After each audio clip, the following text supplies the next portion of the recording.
자, 얼마 전에 그 오산에서 네. 안민석원 지었고 그렇죠. 정신병원 뭐 불어 네. 그 때문에 뭐 온갖 정신병원 원장한테 네. 한 이야기들이 쭉 소개됐죠. 그렇죠. 네. 자, 그다음에 인천에 또 서구청이 네. 구청장 직위를 가지고 정신병원을 또 불어했어요. 네. 자, 이건 전부 다 님비 현상이라는 거. 그렇죠. 예? 예, 그런데 그 님비 현상인데 실제로 정신과 병원이 얼마나 그 우리 국민들에게 혜택을 주고 있는지를 우리 국민들이 잘 모르시는 것 같아요. 그 님비 현상을 일으키시는 분들이 가까운 지역에 정신병원이 있고 그 근처에서 치료받고 있는 경우 자꾸 이제 정신 질환에 대한 그 겁을 내는 게 뭐냐면 사고를 일으킨다라고 하는데 치료를 잘 받고 있는 경우는 사고율이 일반인보다 떨어지거든요. 예. 근데 이제 이렇게 정신병원을 개설을 못하게 막아버리면 그러면 입원해야 될 환자가 치료받을 공간이 없어지잖아요. 그러니까 님비가 영어로 not in my backyard입니까? 네. 그러니까 딴 데 가서 돼도 내 뒷뜰에서는 안 된다. 네. 즉, 내 집에 불쾌하거나 집값에 영향을 끼치는 네. 그런 시설, 혐오 시설 네. 안 된다. 네. 그게 지금 뭐 이 정신병원뿐만 아니라 장애인 애들 네. 학교까지도 또 그러지 않습니까? 네. 그래서 지난번에 보면 그걸 반대하는 부모들 앞에 뭐 장애인 어머니가 네. 무릎을 꿇고 하소연하는 모습까지 네. 보였잖아요. 그렇죠. 네.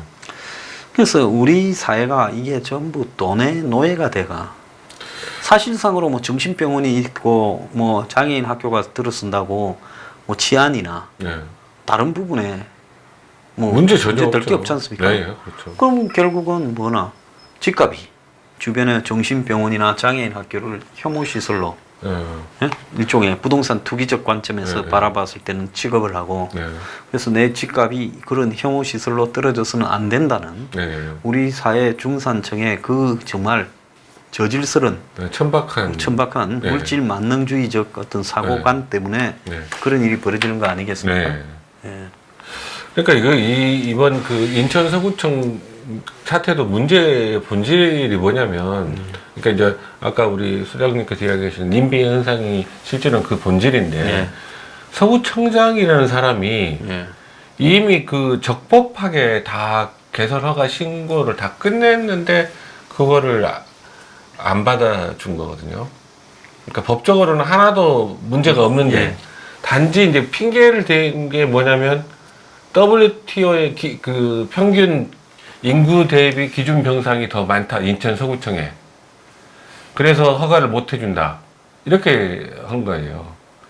그러니까 다른 우리나라 법적으로 다 이미 이 개설 허가에 부족함이 없는 상태로 했는데도 불구하고 허가를 안 내준 거는 실제로는 서구청장 입장에서는 나는 이렇게 주민들의 님비 현상에 동조해서 열심히 행정을 하고 있으니까 다음에 그 아파트 주민들 나를 찍어달라는 이야기 아니겠습니까? 인천 서구청장은 민주당 아닙니까? 그러겠죠. 그 참 진짜 기가 찬 이야기인데요. 그러니까 적법한 개설 절차를 다 했고 아니, 선거를 다 그러면 했는데도 적법한 아니죠. 개설 전차가 거쳤는데 왜 구청장이 뭔 권한으로 허가를 안 내줘요? 그래서 문제죠. 아니 그렇다면 구청장이 무슨 허가가 있으면 병원 개설을 구청장 허가 받아야 됩니까? 그게 이제 거기 보건소에서 그게 허가가 떨어져야 될 거예요. 근데 이제 보건소가 그 구청장 산하에 있지 않습니까? 예. 그러니까 보건소에서 마음대로 못 하는 거죠. 아, 보건소가 병원 허가에 대한 권한이 있으니까 네, 네. 그 보건소가 구청장 허가에 네. 안 내준다. 네, 네. 그 참 희한한 사람이네요. 자, 인천 서구청장은 이재현이라는 사람입니다. 우리가 이제 이런 사람은 인물을 갖다가 좀 조사를 네, 좀 네. 해야 될 필요가 있어요. 네, 맞습니다. 그래서 이 환경부의 재정기획관을 하고 네.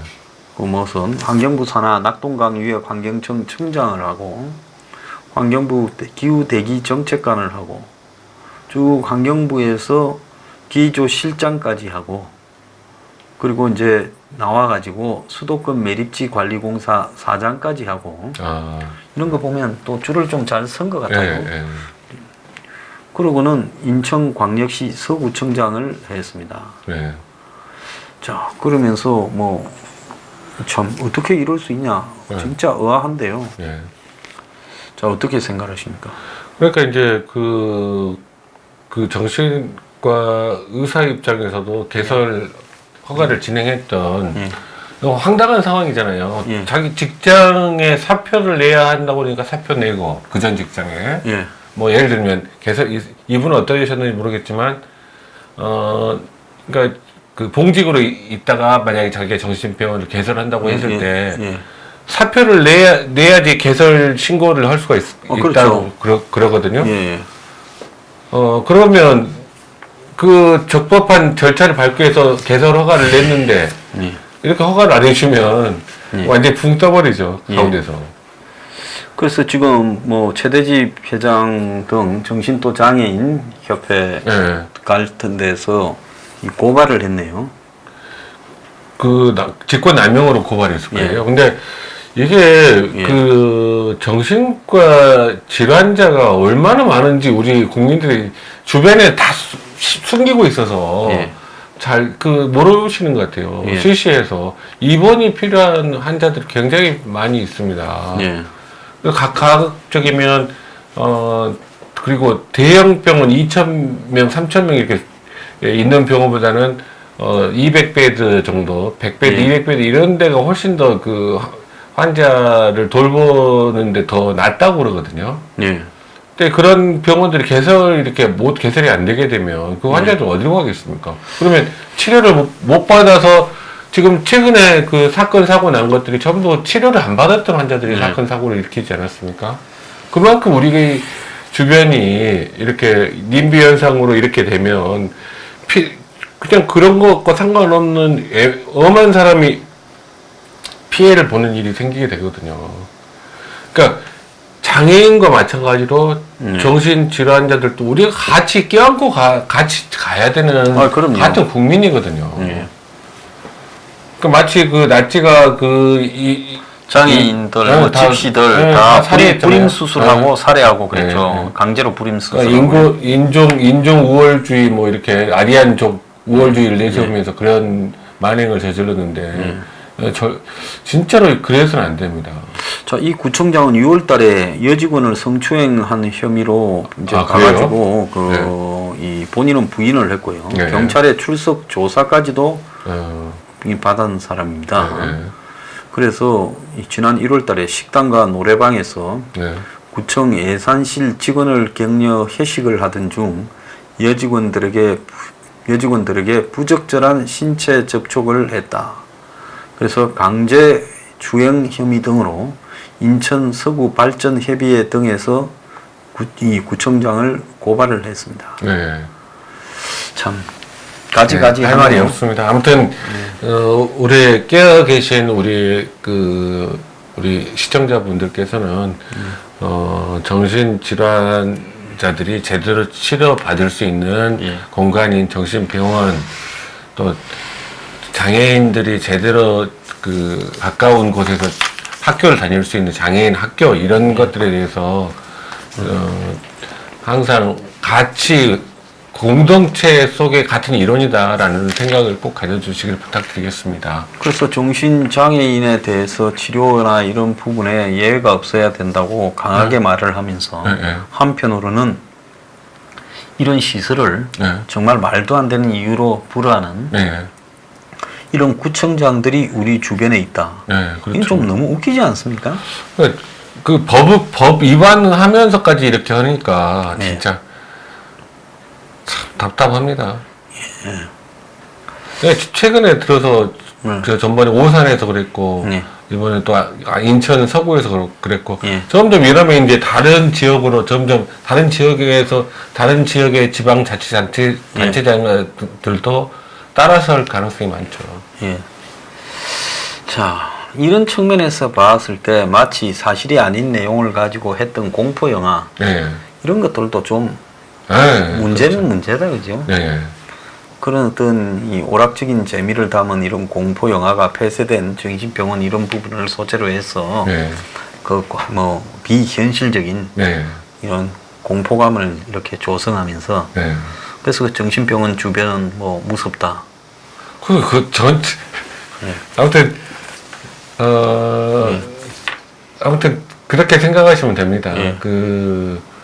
지금은 예전에는 그렇게 생각했잖아요. 나병 같은 경우에 예.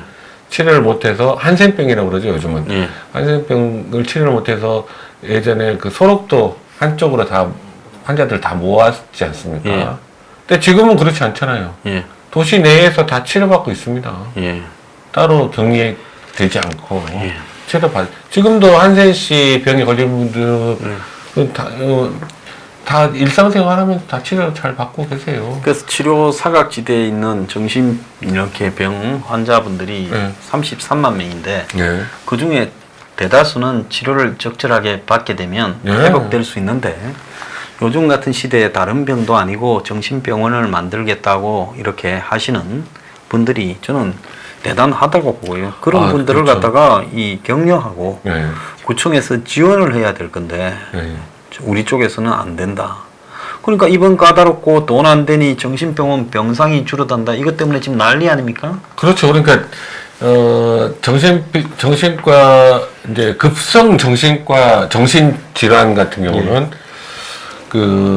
이제 대학병 보통 처음 초발 입원 같은 경우는 대학병원에 입원시키는 게 보통은 좋은 방법이라고 저는 생각하거든요. 예. 근데 대학병원이 정신과 베드가 내과 베드보다 한 수익률이 비교가 안 될 정도로 차이가 많이 나버리니까 예. 내과 병상은 늘리더라도 정신과 병상 수는 점점 줄이고 있는 추세입니다. 예. 전국적으로 대학병원에서 어떤 대학병원은 입원 치료율이 아예 없고 외래만 있는 데도 예. 있어요. 그러니까 이게 만성 질환은 이제 다른 때 가도 되겠지만 급성인 경우에는 이제 여러 가지 정확하게 평가 질환에 대해서 제대로 된 그 평가 및 치료가 필요하잖아요. 그런 경우에 대학병원이 장점이 있는데 그래서 대학병원에 입원시키기가 요즘은 하늘의 별따기예요. 예. 왜냐하면 병실이 없어요. 예전에 병실이 30베드였다면 지금은 20베드, 15베드 뭐 이런 식이니까. 그렇겠죠. 예. 계속 줄여나가고 있어요. 병원 원장만 되면 정신과 베드 수를 줄여야 된다라고 주장하시는 분들이 있어요. 그 정신과 환자들이 그 수익이 안 된다는 이유 때문에. 그러니까 이 개인적으로 자기 돈을 투자해서 정신병원을 만드는 거는 실제로는 지역사회에 봉사하는 측면이 강하거든요. 실제로 퇴근 후에도 계속 밤에도 편히 어디 놀러를 못 갑니다. 정신병원을 개설하고 있는 정신과 입원을. 네, 환자가 입원해 있는 상태이기 때문에 밤에 또 무슨 일이 자주 있거든요. 자, 고유정이가 오늘 첫 재판이 열렸습니다. 네. 그래서 이제 이 재판에 출두하다가 사람들이 많이 몰려들었는데요. 네. 자, 고유정이가 머리채를 갖다가 이렇게 잡히기도 했다는 겁니다. 시민들한테요. 네. 자, 그런데 이제 일부 방청객이 살인마라 하고 이제 머리채를 끌고 막 이렇게 밖으로 나와야 된다 이야기도 하고 했는데 네.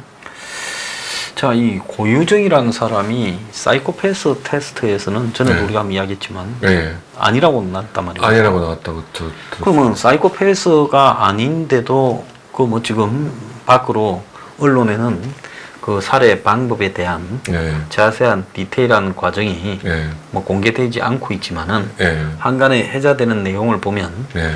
뭐 대한민국에서 일어난 이 살인 사건 중에 제일 잔인했다. 네. 그래서 막 음식 요리로 해서 네. 네. 시신을 조금씩 네. 계속 흩뿌려서 네. 지금 사실 시신을 찾지 못 못하는 찾았죠. 상황이 되고 네. 있지 않습니까? 네. 자, 그러면 지금 이런 부분을 잔인하게 저질렀는데 네. 거기에서 잤잖아요. 네. 애를 데리고요. 네. 그러면 어떻게 여자 혼자서 사람의 시신을 그렇게 훼손하고 또 거기서 자고 네. 또 그걸 이제 다 또 김포까지 올라와서 또 뿌리고 가방에 넣고 네.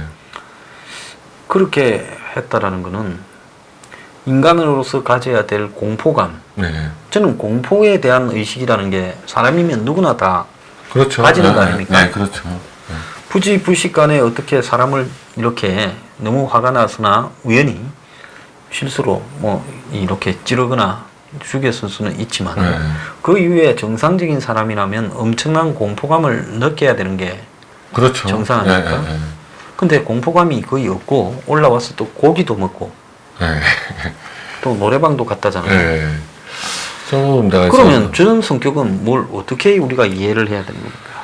그러니까 이제 그 전번에 인육 그 인천인가요? 오원춘 예, 사건이었죠. 네, 오원춘 사건 수원이 아니었나요? 수원인가요? 예, 예. 그 사람 사체를 토막을 내서 예. 포를 떴던 그 사건인데 예. 그 오원춘 씨도 그 사이코패스 테스트 그러니까 테스트라는 게 이제 예. 간단히 스케일 이렇게 이것저것 체크해가지고 점수가 되는지 안 되는지 보는 거거든요. 예. 그래서 거기서 그 오원춘도 그 사이코패스가 아닌 걸로 나왔다. 그런 이야기를 들었던 것 같아요. 예. 근데 이제 이것도 마찬가지로 사이코패스 테스트라는 게 그런 거기 때문에 표에서 자가 체크하는 걸로 아마 했을 것 같은데 그게 정확성이 좀 떨어지는 측면이 없지 않아 있을 것 같기도 하고 또 한편으로는 이제 그 상황 전개에서 그 이제 아마 나중에 이제 이 사람은 정신과적으로 이렇게 어떤 문제가 있는지 확인하는 과정을 아마 재판 과정에 밟지 않을까 생각이 들어요.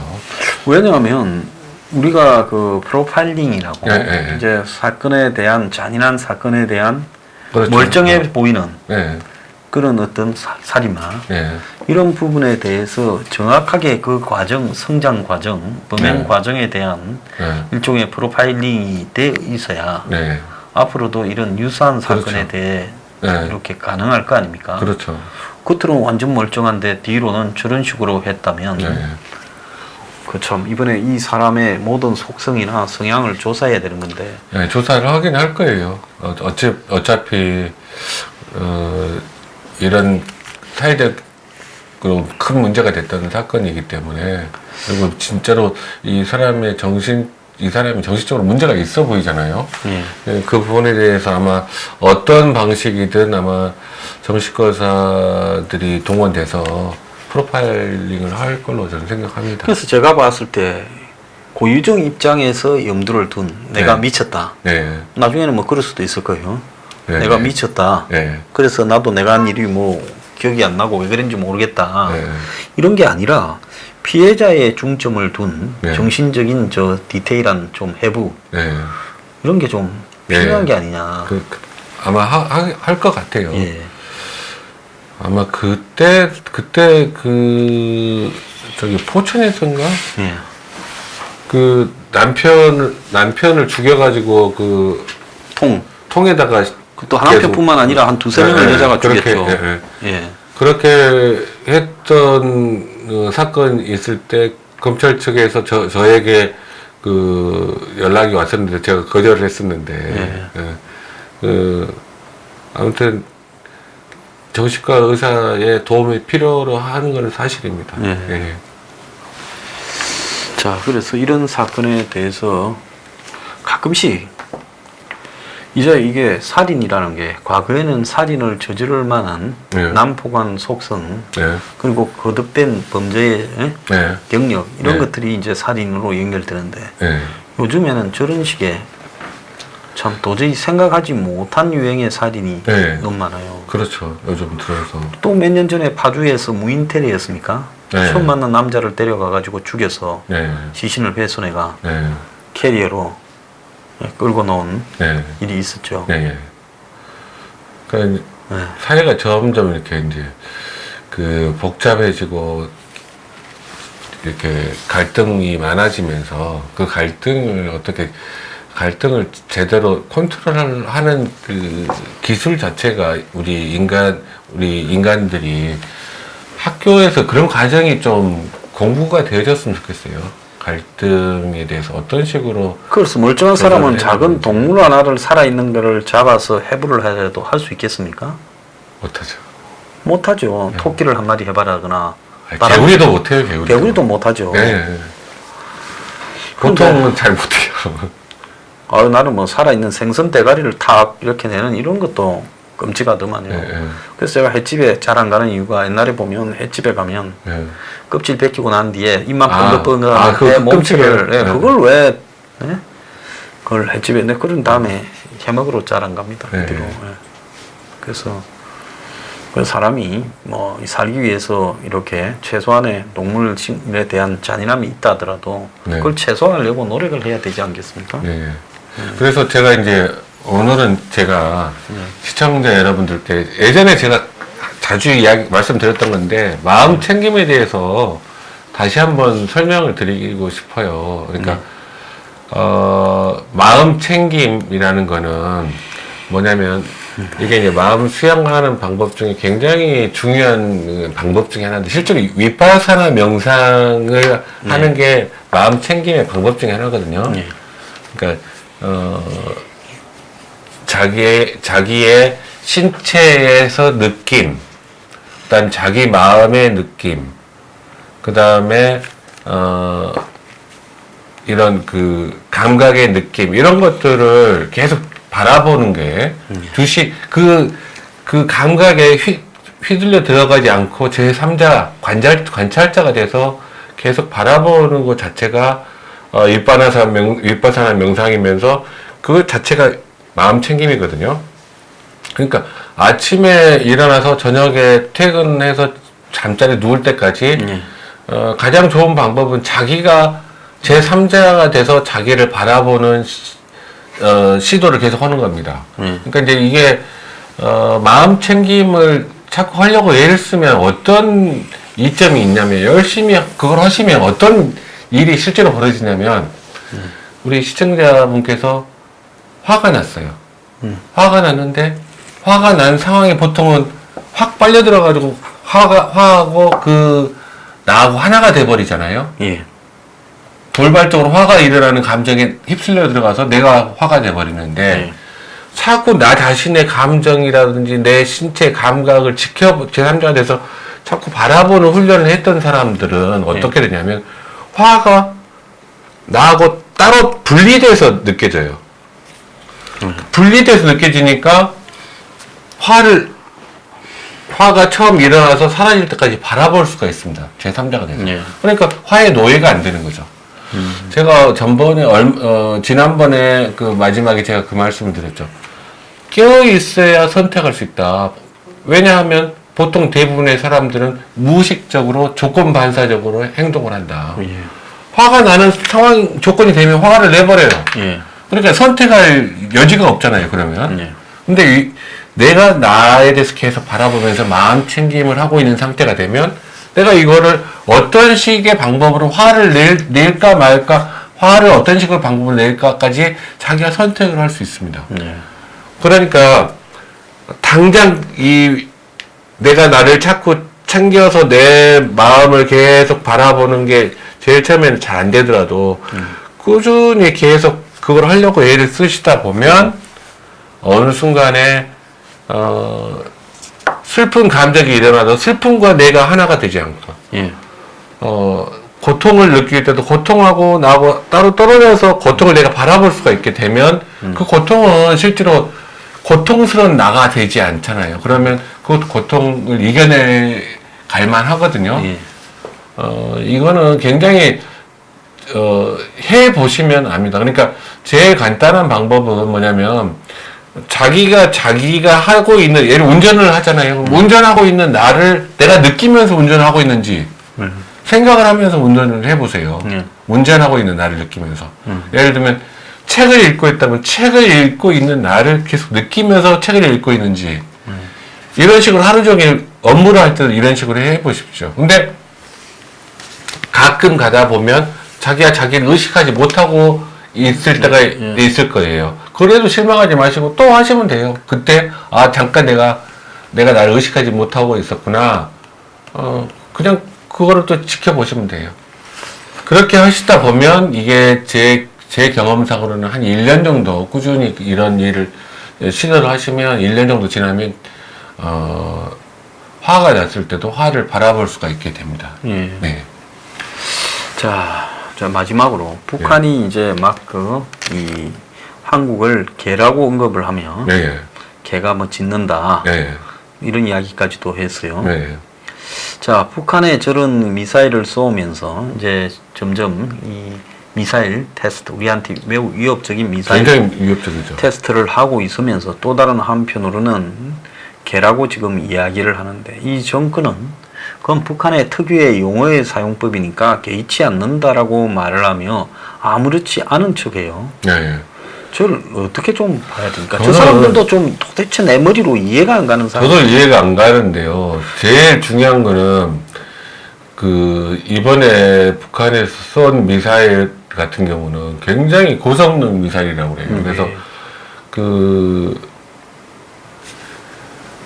미사일 하나가 터지면 그 안에 집속탄이 있어서 네.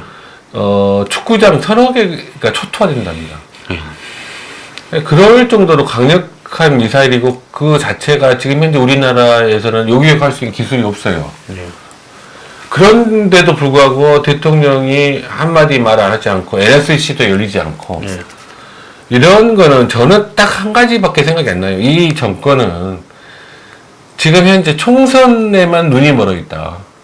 반일 광풍을 불러일으키는 것도 그렇고 지금 북한이 이렇게 도발을 해도 이렇게 반응을 보이지 않는 거는 오직 총선에서 총선 직전에 북한의 김정은을 서울로 오게 해서 총선에서 완승을 거두는 자기네 수단으로 생각하기 때문에 그 수단을 달성하기 위해서는 지금 현재 북한하고 등 돌리면 안 되니까 어떻게 해서든지 북한이 무슨 이야기를 해도 대꾸 하나 못 하는 거죠.